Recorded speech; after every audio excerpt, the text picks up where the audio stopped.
so busy. Such busy people. Yep.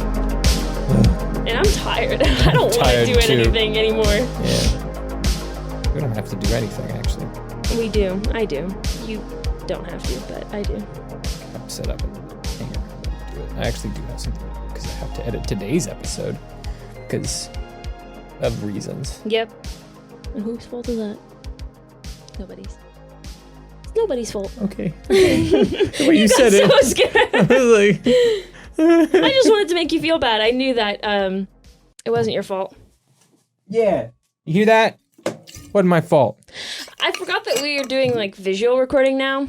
And so that's why I was staring at my phone for the first 2 minutes. Because I was like, oh, I can talk and not have to actually like look at you or look at the camera. No, there's a camera rolling right now. But there's a camera rolling.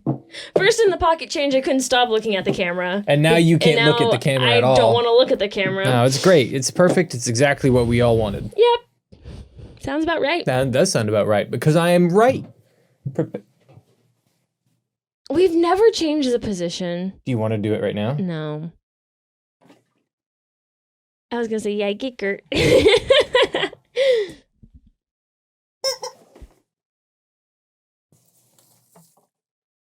can stand up. See, he can stand up. He's doing good. He's doing fine. He's doing a great job. Yeah, he's really living his best life. Definitely being watered every day. Every day. Definitely getting enough sunlight. Absolutely. He's fine. He's doing great. Don't worry about him. No. Gert's been watching over him for us. Yeah. God, I just got a stabbing pain in my head. That's enough, Gert. I think I'm dying, because... You think you're actually dying? Yeah, like actually dying. Finally, jeez. Okay. No. Oh, no. Look at him. My knee is still messed up. Hopefully by the time this goes up, which I don't know exactly when this will, but maybe I'll have fixed my knee. My lower back hurts, and it feels like it's my kidneys, and I don't know what that means. Probably that I am dying. And then my left shoulder has been like all day. Yeah? So I'm dying. Literally dying. Literally. What? Nothing. I was just thinking about all the things that are wrong with me, and I'm like, should I say? It was like, we usually talk about my medical issues all the time. No, it's my turn to talk about we can my talk about medical your medical issues. Nobody believes my medical issues because I'm a hypochondriac. And like, I think the smallest thing means I'm dying. I was going to say So when I say I'm in pain, people are like, nah, you're fine. Nah, that's whatever. You've been crying wolf for years. Yeah. It usually takes about a week of me complaining about pain for my mom to be like, oh yeah, we should maybe go see a doctor. Yeah, maybe a doctor is the right move. Maybe. For me, it's like, if I start feeling pain at all, everyone's like, oh shit, he's dead. Get him to the hospital. Like, Get him to the hospital. I am a dime's toss away from being 6 feet under. Like... A dime's toss away. Okay. If someone sneezed too hard in front of me, it might cause something to rupture. Like, I am not okay. I got such a terrible pain in my chest while I was at work the other day. Yeah? I saw somebody and it reminded me of somebody else, and I got terrified that it was the person that I was scared to see, and the pain that I felt like immediately, like it was like being shot in the heart. Like, just the overwhelming amount of, like, anxiety and adrenaline that just started pumping through my veins physically hurt me. And I was sitting there and I'm like, couldn't breathe for a second. And then your coworkers are like, are you okay? You good? I was like, you're like, there's a sniper. There's a sniper. Yeah, good check. Literally, like, stopped me dead in my tracks. And it took me a second to be like, that's not the person. But, does my chest hurt now? Someone check the vantage points. I think I've been shot.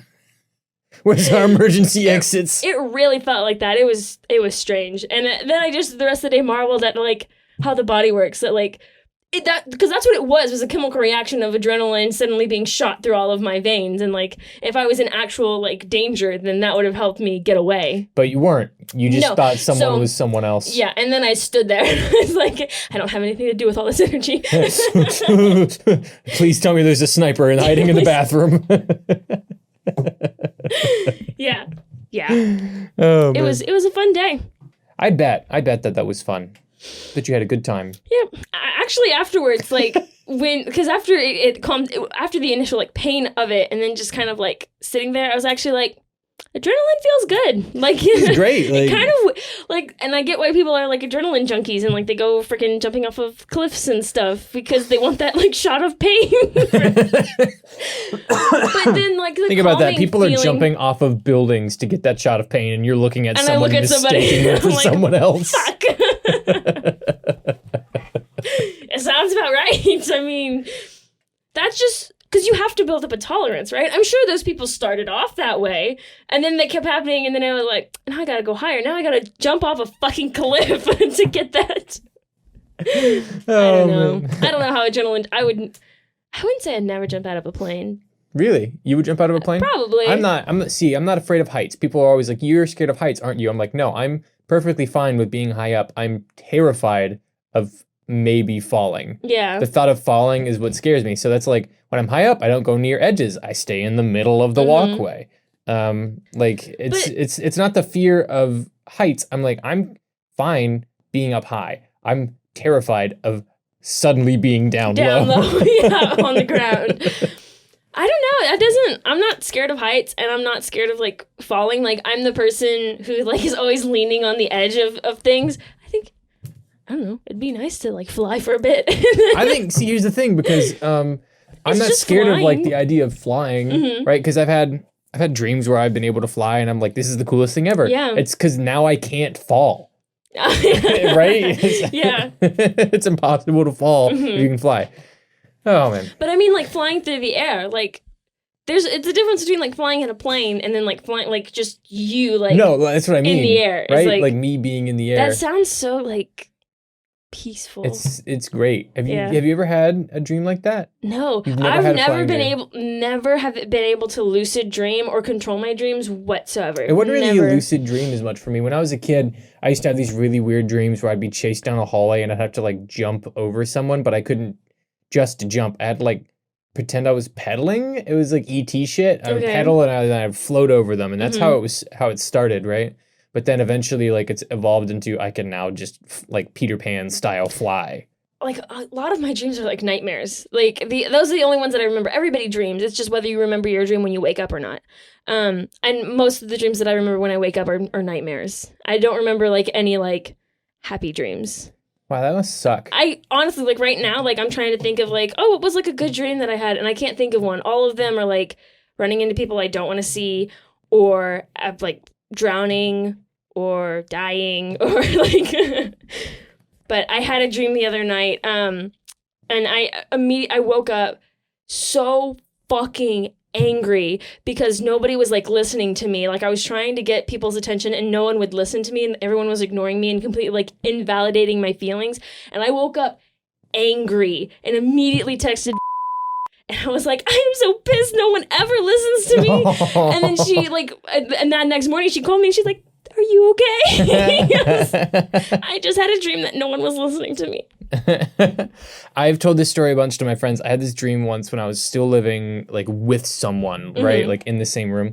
Because now I live in an apartment with a couple other guys and we all have our own rooms and stuff. But I had a dream that someone was, like, talking to me angrily and then, like, grabbed my chin, like, to make me look at them, and then the dream, I was getting ready to punch them, and I woke up mid-punch, so I was actually punching, and I just slapped the side of my bed. My roommate woke up, and he was like, you good? And I was like, it's just a dream, just go back to bed. I've done that. I did that recently, like, maybe about a month ago. Again, I was having a bad dream, and I was going to hit somebody, and I woke up, and I just punched my pillow. Like, I had already, like, kind of gotten up and was, like, going back down, and I actually hit the pillow, but guess what was in front of the pillow? My iPad. So full force, my fist went straight into the iPad at, like, 3 a.m. That fucking hurt. Oh, I bet. I bet. All right, well, I'm Taylor. I'm Randi. This is Media for Lunch Selection Published. I'm Taylor. I'm Randi. And this is the podcast that enriches your mediocre lives. I don't know, ever since we've gotten the camera, I've had a real tough time with the intros. Because you always forget that this is Media for the Intellectually Impoverished. What if we just change the intro? What if we just... No? Okay. We're going to keep doing it until we do it right. So today we are talking about concept art and conceptualization, because not everything requires concept art. So not everything requires concept art. Nothing that's books. Okay, yeah. Covers of books. Yeah, but that's not concept art. That's just book covers. Is it not like art? You have to have like, okay, what's concept art? It's the first renditioning of a piece of art, right? It's the original thought or concept of a piece of art. And everything has an original like first draft. So there is concept art. Different. Having a first draft of a cover of a book is different than creating concept art. The sole purpose of concept art is to provide a concept for someone else to build off of for a visual format. Right? Okay. Because a concept artist's job is to translate the ideas of the director into something that a 3D modeler or something that a camera op or something that a set designer can make in their, however they make things. So now you're making it sound like it has to be something that's three-dimensional. Well, no, it doesn't necessarily have to be three-dimensional. You have concept art for two-dimensional things, right? But it's a concept art is taking the ideas of someone or yourself and translating that into a visual format, right? Which is... So if I had like an idea for the book cover the book that I'm writing, and I'm like, oh, I want this cover, and I tell somebody, I'm like, I'm not an artist. Hey, Cam, look, I want a big forest on the front, and then I want two guys swimming in the river. No, because what's the purpose of a book cover? Because if you're entice the people to read the book. Okay, right. That's the purpose of the book cover. What you're doing is creating an idea for a book cover, right? Because the book cover is what it's going to be. But then she shows it to me, and I'm like, no, that's not it. No, I wanted the big tree on the left side of the page. That's just a first draft of it. Because the purpose of concept art is to provide concept for someone else to do something. No, I know what I'm talking about. Okay. That's what I'll let it go. Sure you will. I think it's funny. I don't think it's funny at all. In fact, I'm quite passionate about it. If Sarah will say the same thing that you're saying, I'll be like, okay, Sarah's right. I'm not going to take it from you. Are you hearing this? Yeah, Sarah's listening to this, and she's like, it's misandry at work. It's the opposite of misogyny. Did you know that? No. Really? Never heard that word before. Misandry is the female version of misogyny. Good. We don't have enough misandry in the world. Let's not. Okay, concept art. No, whatever this is now means. A political pod. We are now media for the politically impoverished. That was great. That was awesome. Solid. We're hilarious. That's going to be our second podcast. When this one takes off, that's the look out coming in 2025. Media for the politically impoverished. Can you imagine? It's just us like talking about the debates and like, because it's still media, right? So it had to be like policy. I'm having a stroke.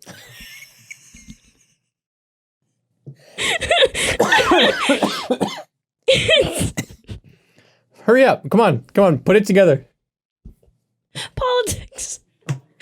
It still have to be media related to politics. So it'd have to be like the debates or or like riots or movies like based that had like a political agenda. Like, okay. Take over. Okay.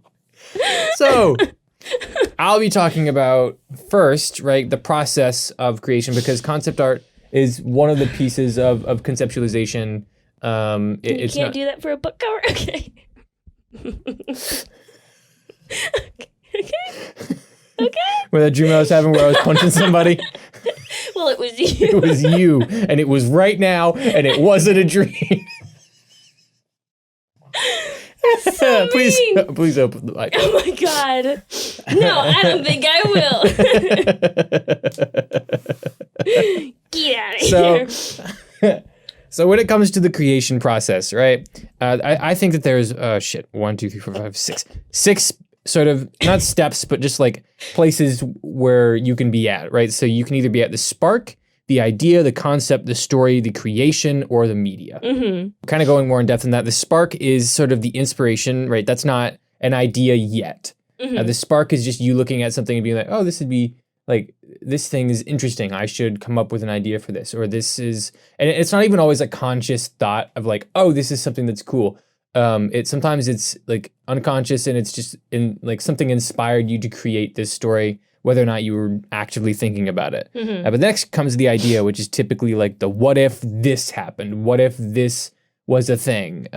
It's nothing like solid. It's just foundational thoughts of this could be a story, right? And then next is concept.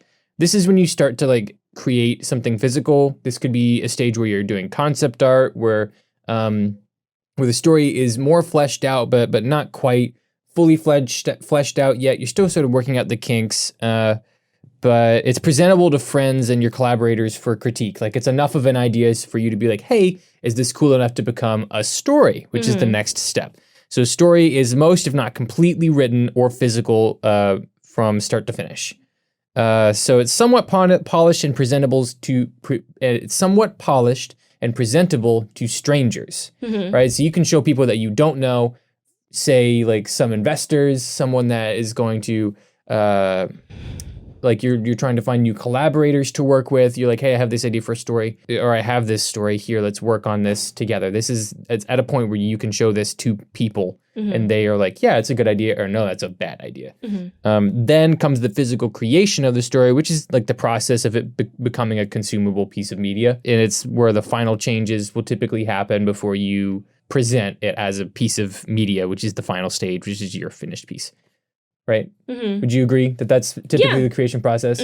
So from start to finish, your story is going to change, but it's important to like sort of realize where you are along this process, so you know, like, so you can look back and say, is it heading in the direction that I want? Are the changes still following this initial spark? And if they're not, is that okay? Right? The way you write creation that looks like an H, and it keeps throwing me off, and I'm like, cheetah, because my brain immediately goes, that's cheetah. Anyways. That's because the way I write my R's and E's next to each other is the end of the R will connect to the middle of the E. I do that too, but still, you make the top line too long. It's too long. Well, that's just my handwriting. Okay. I had a poor handwriting teacher in kindergarten. Or maybe I had a great one, I just didn't listen. Who knows? You know, I always think, because I'm terrible at spelling, and so I always like sound out the word, and I always think back to like learning phonics in like kindergarten, and I was like, I had a terrible phonics teacher, and that's why I can't. That's why I have stronks. Stronks. That's why I have stronks. Stonks. What is the meme? We don't need to get into. John. Yeah. Call an ambulance. Bames John. Are you okay? Jombadin. Bam Jombadin. Are you, what's going on? Bames John is having a strong. Call the bondulance. That's so good. So a story, it should, I wrote down at the very bottom, it should and it will change. And that is necessary. It's a necessary part. Your story is going to change from the spark to the piece of media. In that process, like, it is going to change many times.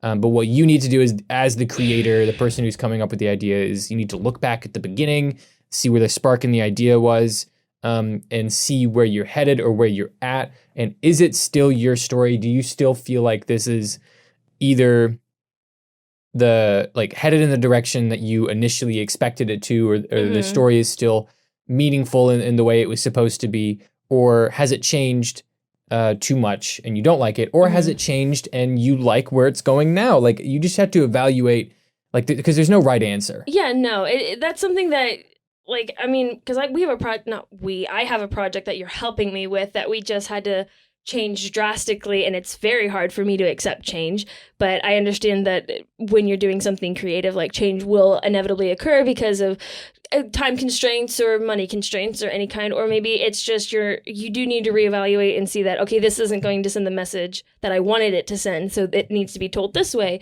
Or you see that and when you change it, you realize, oh, this is an even better message that I want to send. And so, yeah, you're right, you have to like keep constantly evaluating where you are in your work. Yeah, and so that way... And having friends to show that too is helpful. Yeah, especially, yeah. That's why it's like, you know, I made sure to note, like, this is the point where you should be showing it to friends. This is the point where you should be showing it to strangers or people that you trust or not strangers. Not strangers. You will eventually. I mean, if you want to actually like get it made like a movie, like you're gonna need money and producers and things like that, and you'll have to show it to you'll have to pitch it to strangers, but not for something like this. I'm not gonna walk up on the street for my project and be like, "Tell me what it." Who is this man? Who is this man? I thought we had a bit about that before. We did. About Captain America, right? Or, no, it was Mario. Mario. Because it was Chris Pratt as Mario, and we were like, "Who is this man? Chris Pratt." That's right. We should do that.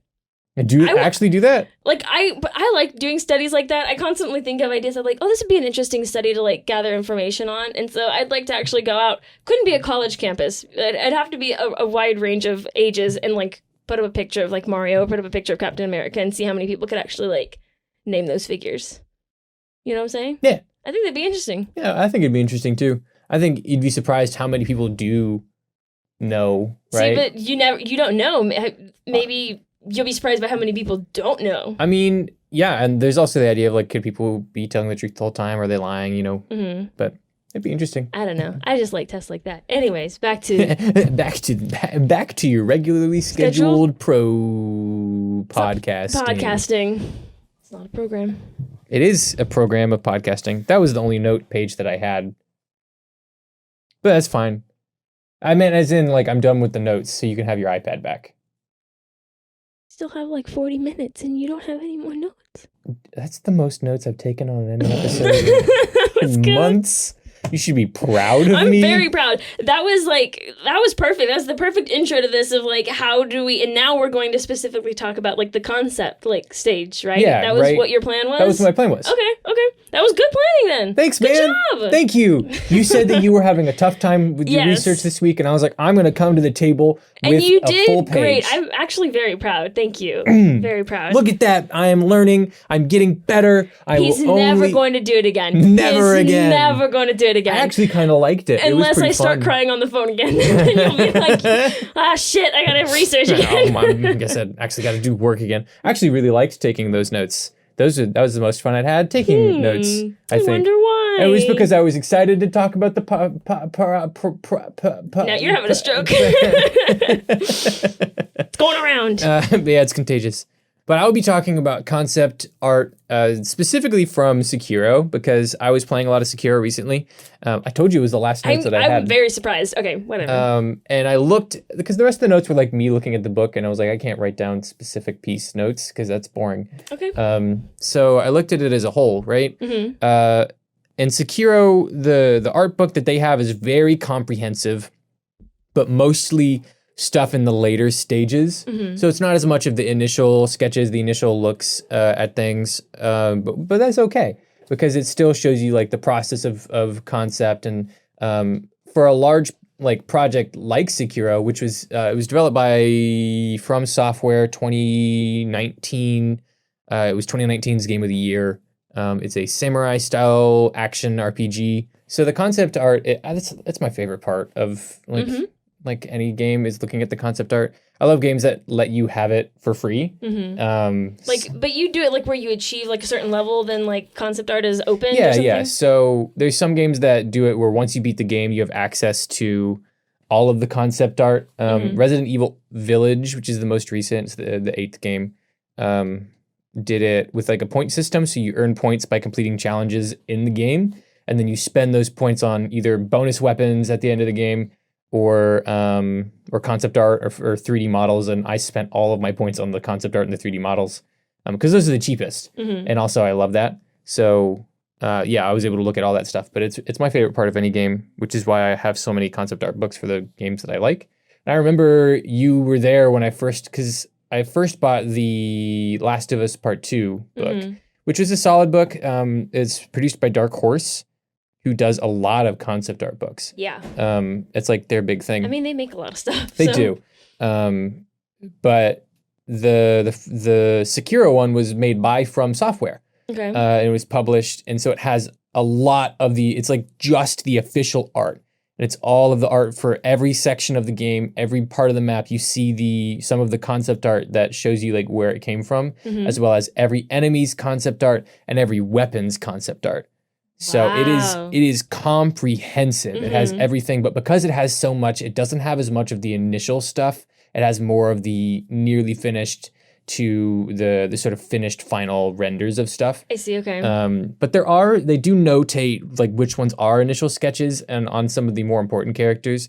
It's interesting to me to see how little that it was changed in the process. Because usually you'll see in sort of AAA games, like the initial sketch itself will be extremely different from how it ended up. But this one was from the beginning, like the very first sketches, you could see extremely well how it translated into the final image, which is, honestly, it's impressive. But that's what you get from a gaming company that's made some of the biggest games in the past decade. Yeah, they know how to do it right off the bat. Yeah, and considering like it's the same studio that made Bloodborne, which is just eldritch horror stuff. Well, I wonder how much thought, you were talking about this spark and then the idea and then concept, right? Those are the three. Yes. So I wonder how much after you make so many video games and so well-received video games, do you then spend so much more time constructing an idea before immediately going to concept and actually physically writing it down? I'm sure that in those cases they heavily thought about the intentionality and everything behind the weapons or the enemies and things before they actually started sketching things out. Or maybe they're just geniuses and can do it on the first try. They've made some of the most brilliant art in modern gaming.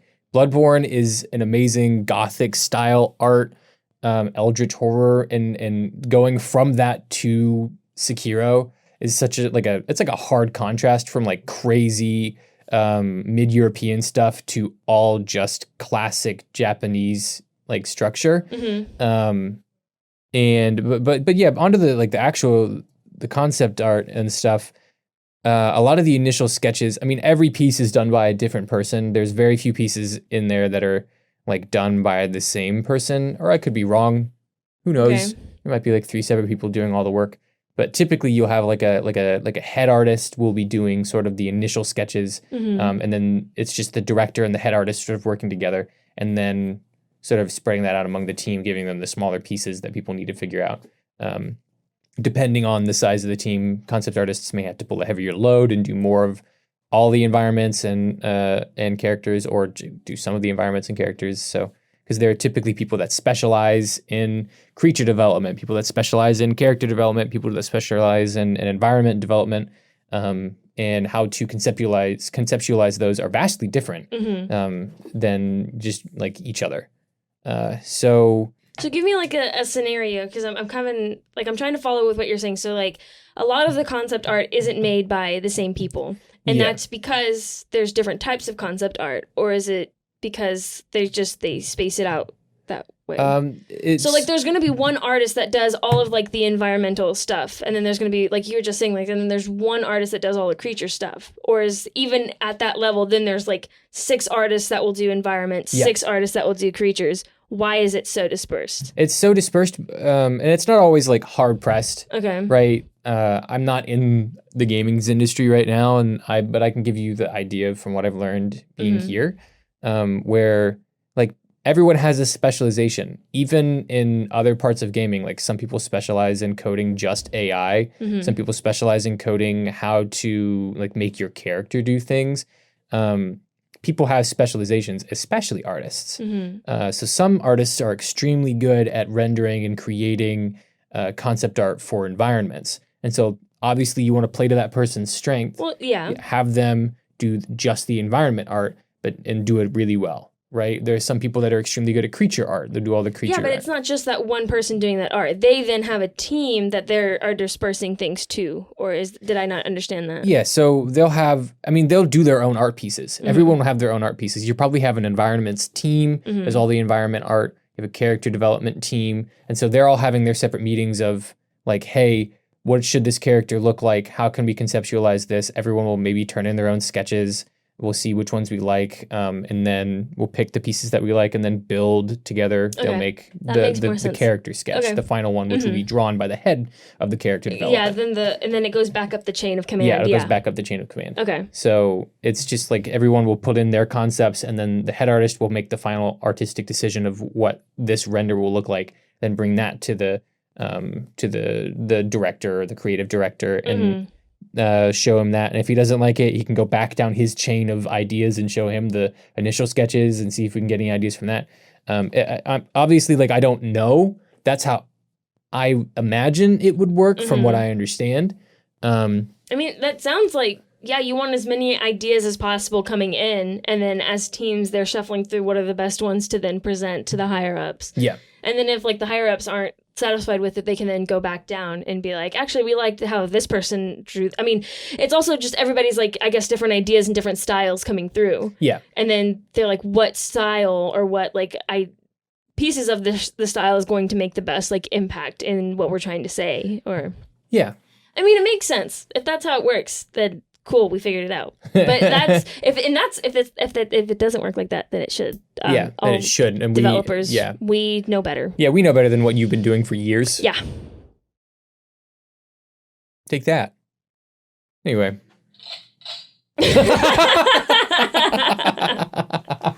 Did you mean to press that one? Yes. That's so funny. I did a good job. It's so menacing. I did. Listen to us. But yeah, I think that We say as we start laughing, like uncontrollably. We're so smart. We're better serious. than you. We're serious. I love like seeing the initial sketches. Yeah. That's my favorite part. Mm-hmm. Because sometimes they're extremely different. Sekiro's is a I think an odd case. The main character, his initial sketch was surprisingly accurate. Like they knew from the very beginning that they wanted him to be missing one of his arms and have an interesting Japanese style prosthetic that could then use ninja or samurai tools with it, and that he would be wielding like typical swords, and like even the cloak, down to the cloak itself, like his clothing was pretty much the same rendering wise. They had a couple of other like character shots of him after he loses his arm. One of them that looks strangely like Hugh Jackman, like disturbingly close to Hugh Jackman, to the point where I'm like, I'm pretty sure they used him as a reference for that, because it is like his face rendered from far away, like it looks like Wolverine Hugh Jackman. Okay. I'll have to show you that one. I'll take a photo of it and send it to you. But another thing they did is they made the pages all glossy, right? But also the art is really dark, and so it's hard to fucking see any of the art on the page. Oh, interesting. Because of the way that it's made. And maybe it was just because the lighting I was in. Who knows? But I had a tough time making out. I'm pretty sure I just had my lights on. Maybe it was the fucking lighting that you were in. You didn't bring the book? No, I was. I could have brought the book, but I was like, I don't want to just be like. Yeah, that's fucking hilarious. Visual bits. No more visual bits. I'm banning visual bits. From now on, we stand or sit and we stare at the camera and we talk as if we were talking to them. My neck hurts. That sucks. It does. I'm in a lot of pain. I hate that this is also a visual bit in and of itself. It is. That's why I went along with it, because I was like, you banning bits made a visual bit. You're But I was gonna say the initial sketches were surprisingly close to what the end result was. Whereas the other example I'll be using is Resident Evil Village, because I've seen all the concept art for that too. The initial sketches for some of because it's a lot of creature work in Resident Evil because it's a horror game, so you'll see a lot of different iterations of and styles of concept art, which will eventually turn into the creatures. Because when it comes to creature work, there's different ways to conceptualize, because it's such a complex, like, this thing doesn't exist. You have to create it from scratch. Which we've talked about before on the like creatures episode. It still boggles my mind that there are people out there who can create things that don't exist. Like it's like, I get making a character, making a person, making a place. Like, you can take bits and I guess it's the same thing with creatures. You just take bits and pieces from but still, like, to come up with something that doesn't look anything like movies and video games that have like completely like otherworldly creatures, and like how they would like, you have to think about all of the evolution and things that they would have gone through on their planet and their like environment and circumstance. It just boggles my mind. It's so cool that some people can. I can't do that. Yeah, and we had, sorry to interrupt, but one of our Cam, she on her Instagram the other day, she was saying like, give me 2 characters and I'll like meld them together, and people were giving her. I sat there for like 30 minutes trying to think of what 2 animals could I say. Yeah, but 2 animals could I say that she could like meld together, and I was like, none of them. None of them could she meld together. I had to do a sharktopus. Which was really good. I mean, those 2 I could see like happening, but I really wanted to do something with like a panda, and I was like, there's nothing else. Like, what could I say with a panda? I don't know. I couldn't think of anything. Because everything seemed too out there. Like, if I said a panda, and you got so scared. Like, if I said a panda and, like, a koala or something, I was like, those are, like, the same things. Like, that's easy. Yeah. And then I think of, like, a panda and, like, a cricket or something else. Like, that's too hard. Like, you can't put an insect and a bear together. And so I couldn't figure it out. Give her a challenge.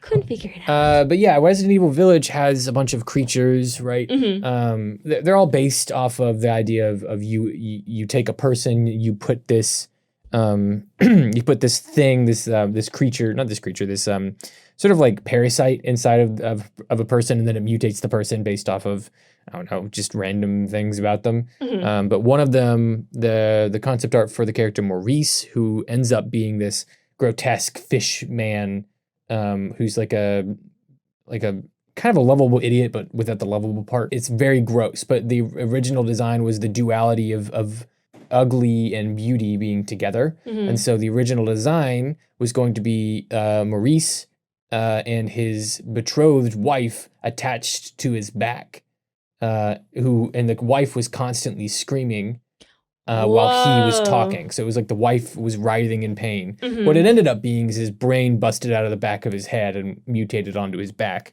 which is gross. But that initial concept, I can see why it would make things difficult, mm-hmm. right? Because, how to logistically, how do you, not that they couldn't have animated it, but how do you implement that in story? And it's just like an inhibiting factor in the game that would be distracting versus all the other characters who held, it would put him higher up on this hierarchy of interesting, which they didn't really want. And I can see why that decision sort of filtered out. Okay. But the initial concept for him is so interesting, and seeing the art for that is so crazy, versus where it ended up, which was much tamer than where he was, because he ends up, it's still bombastic, right? He does turn into a giant fish creature where he lives inside of the mouth of the fish, and it's like a Jonah and the whale situation. It's cool. It's cool. Randy's scared. It's supposed to scare you, right? Yeah, that's yeah. And yeah, but that was an example of something being drastically different from the original concept, right? But the idea was still there. The same like message that they were trying to convey. They just found a better way to convey it, right?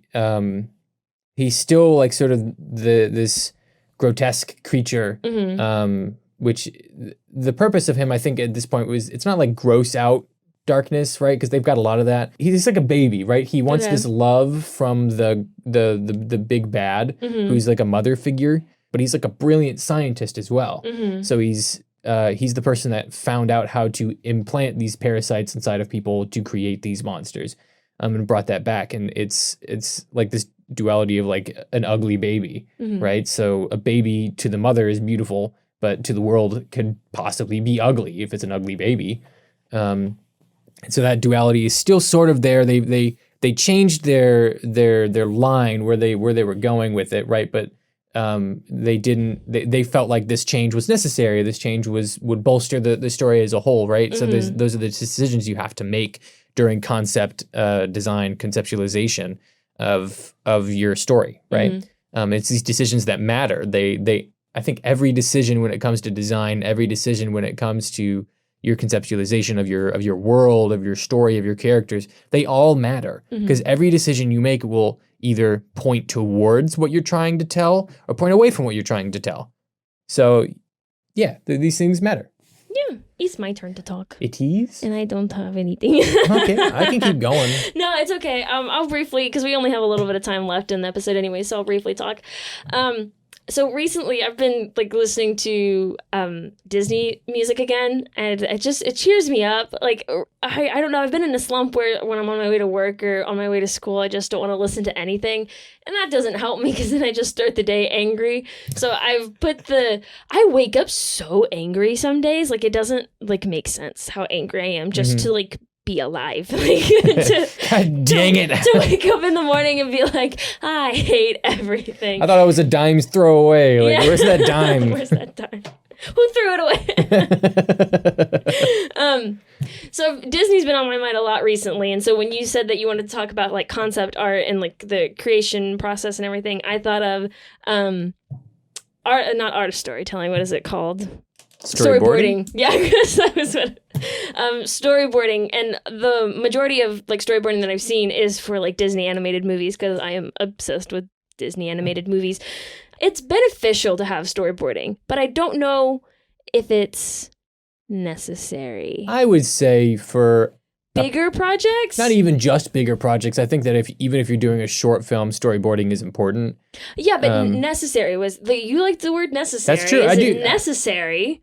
I think it's beneficial and I think it's helpful. And with the project that I was talking about earlier that we're going to be working on, if I had storyboarded that a little bit, I think it would have been easier to do. Yeah, and I think that because the purpose of storyboarding in the idea of film is to give you an idea of what the shots will look like. So then you can plan your shot list, right? And so you can schedule out shots. So is it necessary for a large project, for a feature film? Yes. For a short film, if it's 15 to 20 minutes, I would say it also, yeah. Yes, but anything under 15 minutes. It depends on the subject matter. I mean, because you can I have this other idea of an interview with myself for like a short film idea. And what do you do for the storyboarding for that? It's just me interviewing myself the entire time. Well, then you don't, I mean, yeah. So I'm saying it depends on the idea, but for a majority of the time, you're going to need storyboarding. Yes. And specifically when it comes to like animated, like you need storyboarding. Yes, without storyboarding and animation, right? You have no basis of where to start. Nothing, absolutely nothing. And there's also like concept art that goes into for character design and everything before even the storyboarding comes along, because you have to at least somewhat finalize your character design so you can decide what it will look like on screen. So. But the only thing that was coming to mind for storyboarding was this video that I had watched a long time, whenever Frozen 2 came out. And I think I talked to you about this already, maybe I didn't. But Frozen 2 is interesting because there was so much hype for it. Frozen had done so well. And I don't think Frozen 2 lived up to the hype. Absolutely not. And you know why? It's because they churned it out in like 6 months. Yeah. Right. But the story went through so many different changes. And we talked about this before. Even now on the podcast. I've realized we've just talked about this, so I don't know if I don't want to repeat myself again. It was interesting just seeing the process of everything that they had gone through and taking the time, because it's not easy to storyboard. And so to take the time and even to create like short like animatics for scenes and then just to completely throw them away just hurts my soul. Yeah, animatics are an interesting style of storyboarding, right? Because it's storyboarding with extra drawings. Yeah. And that's pretty much what an animatic is. So it's like in between like an actual animation and then a storyboard, because there's a bit of movement, but it's not like at all like really cohesive. But the interesting thing is that some storyboards will include those movements. It just depends on the artist that is doing the storyboarding and how in-depth the director wants it.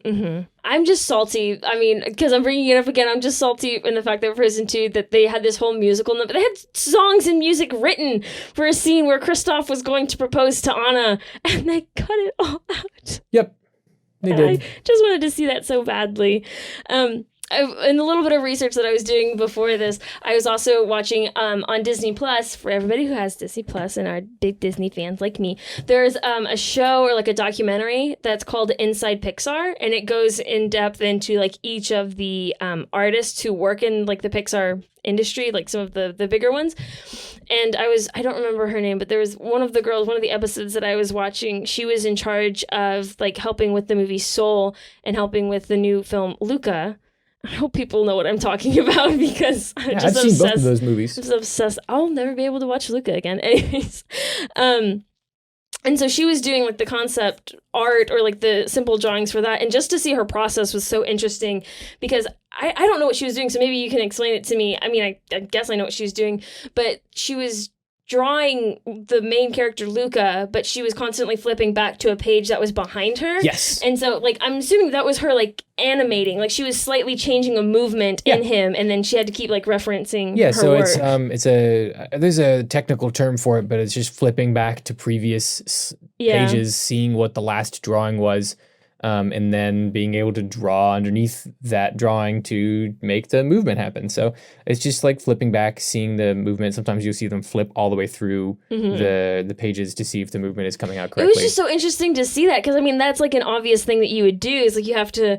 But I don't know, just the physical aspect of it is so, like, that's so tedious. It's or like weirdly fluid, okay. though. It's... And watching like top tier 2D drawing animators do it, people that have worked in the industry. If you watch any of Roger Williams's videos where he's animating, like it's just it's insane how fluid, because they're drawing. They go, they look at the last 6 or 7 drawings in like half a second, then they flip back up, and then they draw, and it's all accurate. I want to be able to do that. After watching that, I was like, I wish I could do that, but I know that took years and years of hard practice and like just constantly doing it over and over again. I don't have that kind of patience. Oh man, I really wanted to animate for a while. Like it was super interesting to me. Like I wanted to go and create my own like web animations, but I am so bad at anatomy right now.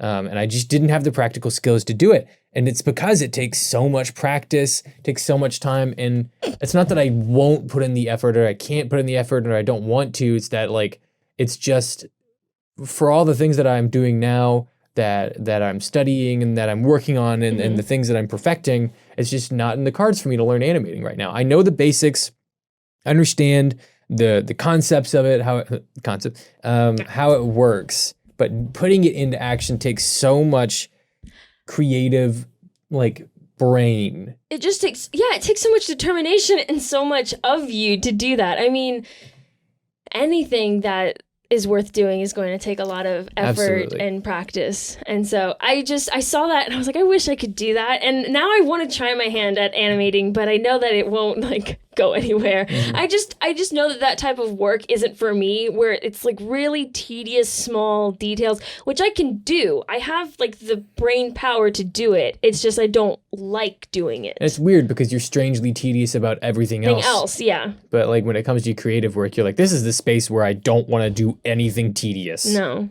It has to be like free flowing and just...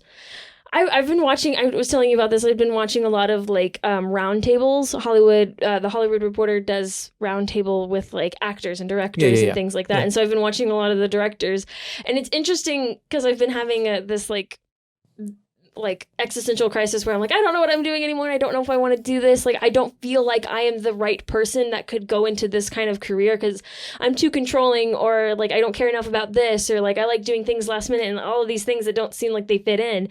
And then to hear the directors being like, oh yeah, I don't like doing any of the editing or like the pre-production. Like, I just want to be on set, but you have to do the other stuff. And so like to hear that and just how like controlling they are, and like, I don't know. It was interesting to see that I could relate to them on that. But I would like to try my hand at animating because maybe I would find something that I'd like. Yeah. Maybe. You never know. I think it's important for everyone to try a bunch of different styles of creativity related to that which you're passionate about. Because you never know what you're going to like, right? I've also just always wanted to be able to draw. Like, I envy you, Kat, and Cam so much. I don't know why everybody always envies me. My art is okay. It's great. I don't know what you're talking about. I mean, they do it too. They're like, no, this is fine. This is crap. And they think when I compliment them, they're like, no, you guys, you want to see me draw something? You want to see how great? Like, let's pull up a picture now. I was half expecting Cam to walk in here and be like, no, shut up. I thought she was going to do it. I think she's laughing because she heard you. But I bet she just started paying attention, so she doesn't know what we're talking about, why we're talking about her. She yelled through the other room, I do. Come in here and say it to my face. Oh my God. Get on camera. What are you doing? Find you. I love you. I'm listening. My voice shake. I know. I love you. Earlier I was like so ready to come in here and find you. I love you. That's so mean. That was so cold. Something. Getting back, because there was something that I did want to mention. I saw for the woman that I was watching, and so talented. Everybody's so talented. Just to say it again, all my team is talented. You're talented too. Nope. In different ways. No, I'm not. I was crying yesterday. I don't want to get into all of it, but I was crying yesterday because I came home so happy about my day at work. I bought so many books and I was everything. And then I started complaining about all the homework that I had to do. And I wasn't complaining. I was just like, oh man, that sucks. I have to do homework now. And my dad was like, yeah, because you spend too much time on the podcast and you spend too much time on your phone. And I was like, what? Tears. Because I was like, I do so much all the time. And then for you to tell me that all my time is spent on my phone, all of my time is on the podcast, that it just broke me. Mm-hmm. Anyways, so the woman that I was watching, she did the concept art or a bit of the storyboarding for Soul as well. And for anybody who's seen that movie, it takes place not in heaven, but in an alternate space between being dead and alive, where souls are created and they're given their talents, and then they are sent to Earth to be born. And in that space, they are the guardians. I think they have a name, but I can't remember it right now. Who are the in control of everything that's happening and making sure that everyone stays on schedule and is doing the right thing. And she was in charge of drawing those, and there's an image online of her first drawings of them on a napkin. And so the idea that they wanted was that those creatures being from a different dimension would be able to be drawn in one single line. Oh. And then that way, so no matter which way they turned, you would see that it's just that line. Our brains or whatever can't physically comprehend them. It's just they look 2D to us. Mm-hmm. And so there was a bunch of different ones. And then after she came to a couple that she liked and she showed her team, they were okay, now actually make it. And so she took wire and with one piece of wire would make the eyes and the mouth and everything and actually form it. And I thought that was really cool.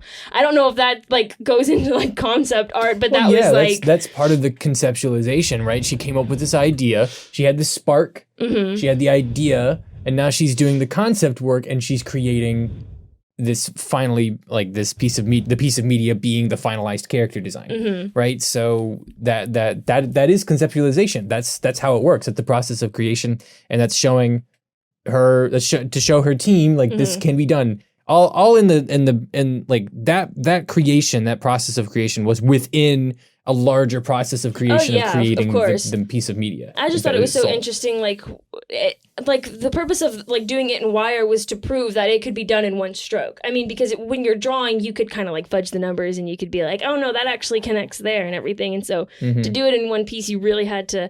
It was just so interesting. And the in-depth detail that just to make that creature, just to make that being, it took so much. It was so interesting to learn about. And so. That was all I had to say. Yeah, it was cool. All right. I say we move on to some recommendations. Okay.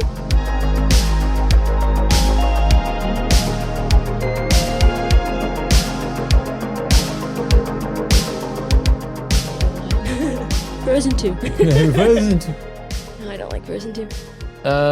Concept art wise, check out Resident Evil Village. I mean, I talked about it as well as Sekiro.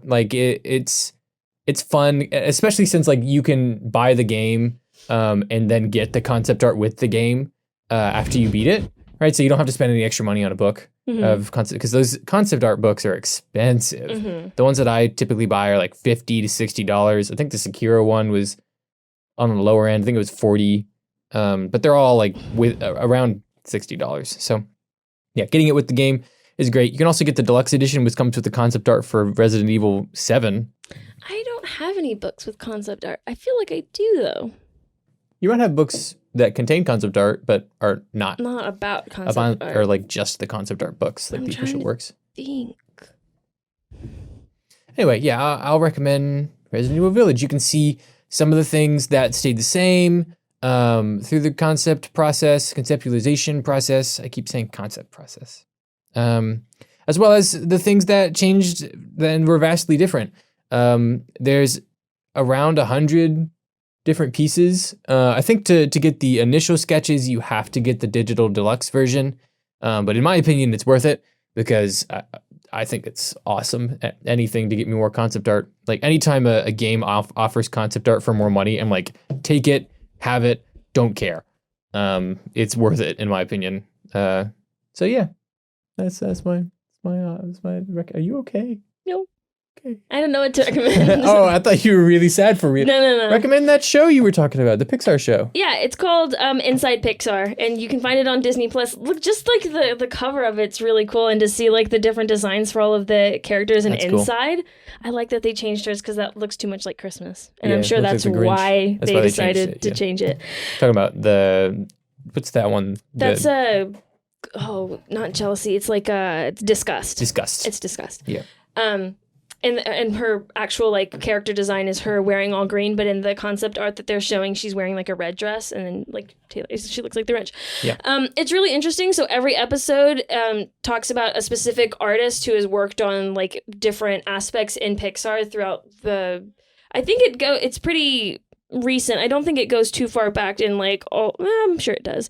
But it's pretty long. There's 20 episodes, but each episode is only about 10 minutes, and it's an in-depth dive into that artist, into like how they started, what they've been working on, and their kind of creative process. So it's interesting. Yeah, sounds great.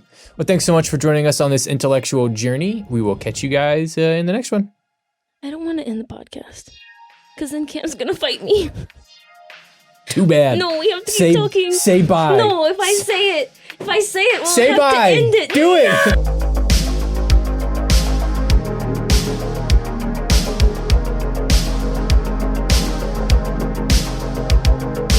Media for the Intellectually Impoverished is hosted by Trey Taylor Smith and Miranda Randi Zapes. Produced by Cam Ritchie and edited by Kat Trapella. You can find us on Instagram and Twitter at MFTII Podcast. Subscribe to our YouTube at Media for the Intellectually Impoverished or email us at mftiipodcast@gmail.com. Thanks for listening.